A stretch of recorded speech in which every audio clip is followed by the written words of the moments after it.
सो one piece chapter number 1167 की summary आ चुकी है। और क्योंकि मैंने स्पॉयलर्स नहीं बनाए थे तो मैंने सोचा समरी बना दूंगा। तो और भाई देखो, एक बहुत ही जरूरी चीज, जो मेरी पिछली वाली वन पीस की चैप्टर की वीडियो थी वो उड़ चुकी है, उसके ऊपर एक कॉपीराइट स्ट्राइक आ चुकी है। तो मैं तुम लोग को यही बोलूंगा कि यार चैनल को सपोर्ट करो भाई, सब्सक्राइब करो जितना जिन्होंने नहीं किया हुआ, जो देख रहे हो, और लाइक करो और हाइप करो ताकि चैनल की जो रीच है वो वापस आ सके। तो यार इतना कर देना भाई। तो चैप्टर नंबर 1167 का नाम होने वाला है ईडा सन। और इस वाले चैप्टर का नाम ऐसा क्यों है ये तुम लोग को चैप्टर के एंड में पता लग जाएगा, क्योंकि इसके पीछे एक बहुत ही तगड़ी एक स्टोरी है जो कि आगे पता लग जाएगी। चलो फिर चैप्टर को स्टार्ट करते हैं। और पिछले चैप्टर के एंड के अंदर तुम लोग को पता है कि भाई हराल्ड ने अपने सींग वगैरह सब तोड़ दिए थे और वो वर्ल्ड गवर्नमेंट का कुत्ता बनने को रेडी हो गया था। जिसके बाद अब क्या हुआ भाई तुम्हारे को मैं बताने वाला हूं। अब यहाँ पे चैप्टर की स्टार्टिंग होती है जहाँ पे हम लोग को बताया जाता है कि हराल्ड अब वर्ल्ड गवर्नमेंट के लिए काम करना स्टार्ट हो चुका है। वर्ल्ड गवर्नमेंट ने उसको ये टास्क दिया है कि भाई जो भी पायरेट्स वगैरह हैं उनसे तू लड़ेगा।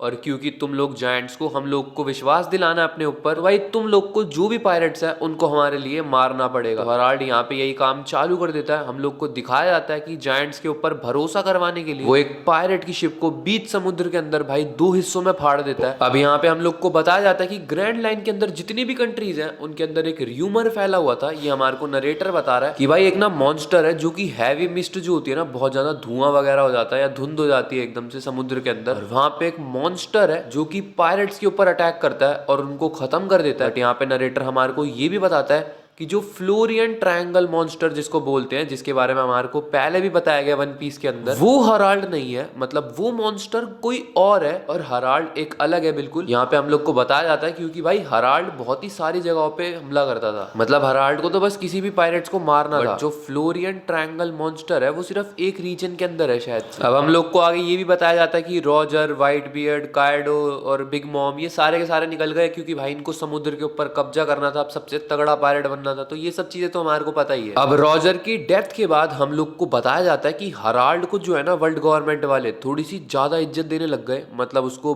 ब्लेड नाइट कुछ करके इन पे पोजीशन होती है उसका दर्जा दे दिया। और यहाँ पे फाइव एल्डर्स ने उसके लेफ्ट हैंड, हराल्ड के लेफ्ट हैंड के ऊपर एक टैटू भी बनवा दिया। एक ऐसा ही टैटू हमने शैंक्स के हाथ में भी देखा था। बिल्कुल सेम टैटू इन लोग ने हराल्ड के हाथ में बनवा दिया और उसको पोजीशन दे दी ब्लेड नाइट की। अब ये गॉड नाइट के अंडर काम करने वाले लोग होते हैं। यहाँ पे हम लोग को बताया जाएगा कि ईमू के नीचे जो पावर में काम करते हैं उनके 3 स्केल्स है। सबसे नीचे वाले होते हैं ब्लेड नाइट्स जो कि अभी हराल्ड को मिला है, उसके ऊपर होते हैं गॉड नाइट्स और उसके ऊपर फाइव एल्डर्स। तो यहाँ पे हराल्ड काफी ज्यादा खुश हो रहा होता है। उसको लग रहा होता है कि वर्ल्ड गवर्नमेंट वाले उसको ऑनर दे रहे हैं बहुत ज्यादा। अब यहाँ पे हराल्ड को ये लोग यही समझा रहे होते हैं कि 3 टाइप के कॉन्ट्रैक्ट्स होते हैं, जिसमें से पहला होता है सरफेस सी कॉन्ट्रैक्ट जो कि थोड़ा सा कच्चा पक्का लगा लो, बट उसके बाद जो 2 होते हैं डीप सी कॉन्ट्रैक्ट और सी फ्लोर कॉन्ट्रैक्ट। ये सारे के सारे इनके ईमू के साथ होते होंगे। तुम लोग को पता ही है ईमू इनको पावर देता है जिसकी वजह से इनको कुछ भी हो जाए भाई ये लोग अपने आप को रिकवर कर लेते हैं। मतलब इमॉर्टल बनने वाला होता होगा शायद से। जहाँ पे हराल्ड बोलता है गॉड के बारे में क्या बता रहे हो, तो यहाँ पे नज़जुरो उसको बोल रहा होता है कि एक दिन तेरे को प्रमोट करके नाइट ऑफ गॉड यानी कि गॉड नाइट्स में ला दिया जाएगा। और जिसके बाद यहाँ पे ये लोग बात को खत्म कर देते हैं। तो यहाँ पे हराल्ड फाइव एल्डर्स से यही पूछ रहा होता है कि भाई तुम लोग मेरे को एक बात बताओ, जब तुम लोग मेरे को गॉड नाइट बना दोगे तब एल्बाफ को तुम लोग वर्ल्ड गवर्नमेंट में ले लोगे। और यहाँ पे भाई वो लोग हाँ कर देते हैं, जिसके बाद हराल्ड और ज्यादा खुश हो जाता है। यहाँ पे हम लोग को सीन दिखाया जाता है फिगारलैंड गार्लिंग से मिलता है हराल्ड, और फिगारलैंड गार्लिंग यहाँ पे उसको एक डेंडन मूशी देता है। मतलब जब भी फिगारलैंड गार्लिंग की जरूरत हो हराल्ड को, बस उस डेंडन मूशी में बोले और वो वहां पे हाजिर हो जाएगा। हराल्ड यहाँ पे नेपच्यून के साथ बैठ के पी रहा होता है क्योंकि सीन अब दूसरी जगह पे आ चुका है। और यहाँ पे हम लोग को दिखाया जाता है कि भाई शीरा होशी बस पैदा होने वाली है। यहाँ पे हम लोग को यही दिखाया जा रहा होता है कि नेपच्यून और हराल्ड आपस में यही बात कर रहे हैं कि वो लोग लोकी और शीरा होशी की आपस में शादी करवा देंगे। हराल्ड यहाँ पे बोल रहा होता है शीरा होशी को कि वो मोसा मोसा है, ऐसा पता नहीं क्यों बोलते हैं, बट भाई जिस बंदे से डेंडन मूशी के ऊपर लोकी बात कर रहा होता है उसका नाम भी तो शायद से मोसा ही था। तो क्या लोकी शीरा होशी से बात करता है? खैर इस चीज के बारे में कोई कंफर्मेशन नहीं है। आगे चलते हैं। हम लोग को बताया जाता है एक इंसिडेंट के बारे में। अब आ चुका है 15 साल पहले का सीन, जहाँ पे मैरी जुआ के अंदर फिशर टाइगर जो एस्केप हुआ था उसके अंदर इन लोग की हेल्प करती है कोई मिस्टीरियस फिगर। यहाँ पे हम लोग को क्लियरली बताया जाता है कि भाई वो शैंक्स है जिसने उनकी हेल्प करी निकलने में। अब यहाँ पे हराल्ड होली लैंड वापिस आ जाता है और यहाँ पे वो देखता है शैंक्स को जो कि शैमरॉक के साथ है। देखो ये चीज बहुत ही ज्यादा इंटरेस्टिंग है। अब शैंक्स मैरीजुआ के अंदर कर क्या रहा है? यहाँ पे हराल्ड ये तक देखता है कि शैंक्स ने बिल्कुल वो ड्रेस डाली हुई है जो कि हॉली नाइट वाले डालते हैं। भाई शैंक्स तो गजब का ही बंदा है। यहाँ पे शैंक्स और शैमरॉक एक साथ है और वो दोनों के दोनों भाई बातें कर रहे हैं जैसे वो दोनों भाई हो, मतलब बचपन से साथ में ही रहे हो। और वो लोग यही जो फिशर टाइगर अभी इंसिडेंट हुआ है इसके बारे में ही बात कर रहे हैं। हम लोग को ये भी बताया जाता है कि शैंक्स की आंख के ऊपर वही स्कार पड़ा है जो कि शायद से ब्लैक बियर्ड ने दिया था। और यहाँ पे मतलब इस टाइम तक हो चुका था ये वाला इंसिडेंट भी, शैंक्स वर्सेस ब्लैक बियर्ड वाला। खैर यहाँ पे हमारे को उस कार के बारे में भी ज्यादा इन्फॉर्मेशन नहीं दी गई। बट यहाँ पे सबसे इंटरेस्टिंग चीज ये है कि शैंक्स भाई शैमरॉक के साथ घूम रहा है हॉली लैंड के अंदर, चल क्या रहा है वहां पे। और यहाँ पे हम लोग को बताया जाता है कि शैंक्स को भी ब्लेड नाइट का दर्जा दे दिया गया है। ये तो मैरीजुआ की आर्मी में ही ज्वाइन कर गया। यहाँ पे शैंक्स शैमरॉक को ऐसे बोल रहा होता है कि भाई मेरे को बता कल्प्रिट है कौन, मैं जाऊंगा भाई उससे भिड़ने के लिए, तू चिंता मत कर। और यहाँ पे शैमरॉक उसको मना कर रहा होता है, वो बोल रहा होता है कि तेरी आंख के ऊपर चोट लगी हुई है, तू अभी थोड़ा सा आराम कर, हील हो जा पहले। और यहाँ पे शैंक्स यही बोल रहा होता है कि मैंने अपनी जिंदगी के 24 साल खराब कर दिए, मेरे को ऐसा लगता है मैं तुम लोग के साथ बिलोंग ही नहीं करता। भाई शैंक्स इस टाइम पे बहुत ज्यादा गुस्से में है। खैर देखो आधे लोग तो अब यही बोल देंगे कि भाई शैंक्स वर्ल्ड गवर्नमेंट के साथ मिला हुआ है। मेरे हिसाब से शैंक्स शैमरॉक के पास इसीलिए गया था ताकि वो अपनी पावर्स का यूज करके, अपने खानदान का यूज करके हॉली लैंड की थोड़ी सी इंफॉर्मेशन निकाल सके, क्योंकि शैंक्स एक बहुत ही ज्यादा मिस्टीरियस कैरेक्टर है और इसीलिए ही उसने लूफी के चक्कर में अपने हाथ को गवा दिया था ताकि उसका मैरीजुआ से अब सारा का सारा कांटेक्ट खत्म हो जाए। यहाँ पे सीन आता है अब एल्बाफ की तरफ, जहाँ पे उस टाइम पे ईडा की तबीयत कुछ ज्यादा ही खराब हो गई और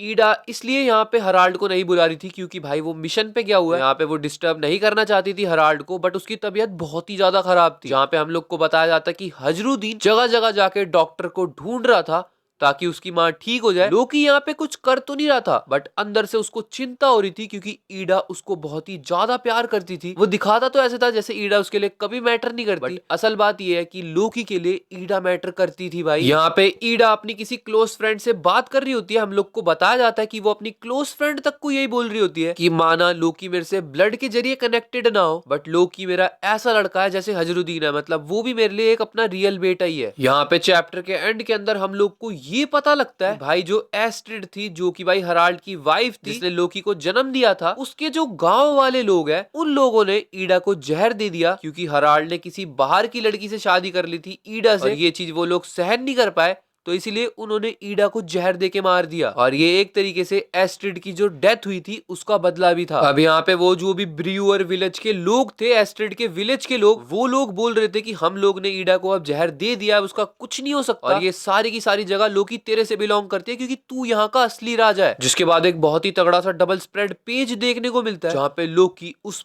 पूरे विलेज को तबाह कर देता है, मतलब पूरे विलेज के अंदर आग लगी पड़ी है और जिस जायंट ने ईडा को जहर दिया लोकी ने उसकी गर्दन पकड़ रखी है, लोकी उसको मार डालेगा। यहाँ पे लोकी बहुत ही गुस्से में उस जायंट से यही पूछ रहा होता है कि मेरे को फटाफट बता ईडा इससे मरेगी तो नहीं ना? अबे तुम किस माँ की बात कर रहे हो? उस माँ की जिसने मेरे को अंडरवर्ल्ड के अंदर फेंक दिया था और तुम्हारा घटिया क्लैन जिसने मेरे को पूछा भी नहीं आज तक। क्या ट्रेजर क्या करूंगा मैं ऐसे देश का? लोकी यहाँ पे बोलता है ईडा वो इंसान है जिसने उसको प्यार किया अपने बेटे की तरह। तुम मेरे को ये बताओ ईडा मरेगी तो नहीं ना? यहाँ पे हमारे को पास्ट का सीन दिखाया जाता है जहाँ पे लोकी को ईडा बोल रही होती है कि लोकी तू मेरे को काफी ज्यादा अकेला लग रहा है, तू आ जाना हमारे घर पे, कोई दिक्कत थोड़ी है। यहाँ पे लोकी क्लियरली मना कर देता है जिसके बाद चैप्टर का यहीं पे एंड हो चुका है।